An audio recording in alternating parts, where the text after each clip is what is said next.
c'était tellement prévisible. Quand on voit les réformes qui se sont succédées sur ces 20 dernières années, on a vraiment le sentiment que l'UEFA s'est fourvoyée et puis elle est allée dans le sens en permanence de ces puissants clubs européens qui font la pluie le beau temps. Donc ça m'a pas surpris outre mesure. Ce qui me surprend, c'est que ça surprenne aujourd'hui en fait.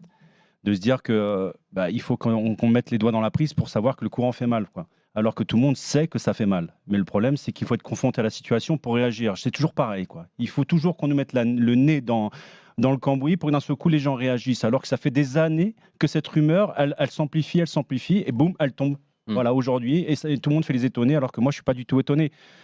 Moi, ce que je constate surtout, c'est pour ça que je les ai renommés, moi, les 12 clubs, depuis hier. Je les appelle les 12 salopards.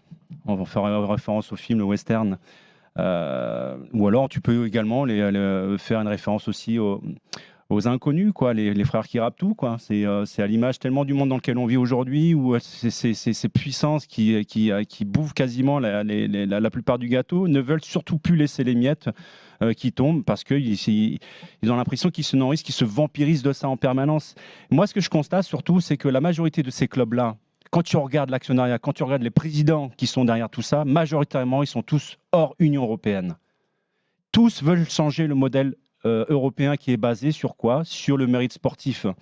Aujourd'hui, ces gens-là veulent s'orienter vers une ligue fermée qui leur permettra justement de contrôler l'incertitude sportive, donc garantissant à chaque fois une manne financière pérenne dans la durée.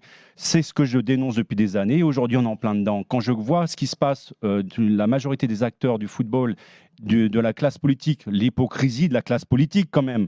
On parle de l'Union européenne, il n'y a pas d'uniformisation au niveau fiscal, au niveau des charges sociales, au sein de l'Union européenne qui passe son temps justement à fermer les yeux sur les dérives au sein même du football, dans plusieurs domaines. Là, j'expliquerai tout à l'heure justement dans Faites rentrer l'accusé, parce qu'il y a énormément de solutions, elles sont présentes en permanence depuis des années devant soi, mais personne ne veut les prendre. Tout le monde pense à gagner plus. Donc aujourd'hui, ça ne me surprend pas. Au contraire, je suis plutôt content qu'on soit rentré dans un mur. Tu me poses la question, qu'est-ce que ça me fait de voir le changement dans le football par rapport à ce que j'ai connu? Moi, j'ai connu la vraie identité de la C1. C'est-à-dire où les champions de chaque championnat jouaient, il y avait que les champions. Ce n'était pas le 4e. Quand je vois ce qui se passe dans tous les championnats à l'heure actuelle depuis des années, ça me fait rire doucement. C'est-à-dire qu'on privilégie l'objectif financier au détriment justement de l'objectif sportif. C'est toujours aujourd'hui, c'est que finir 4e dans la tête d'un club qui vise la C1, ça y est, le contrat est rempli.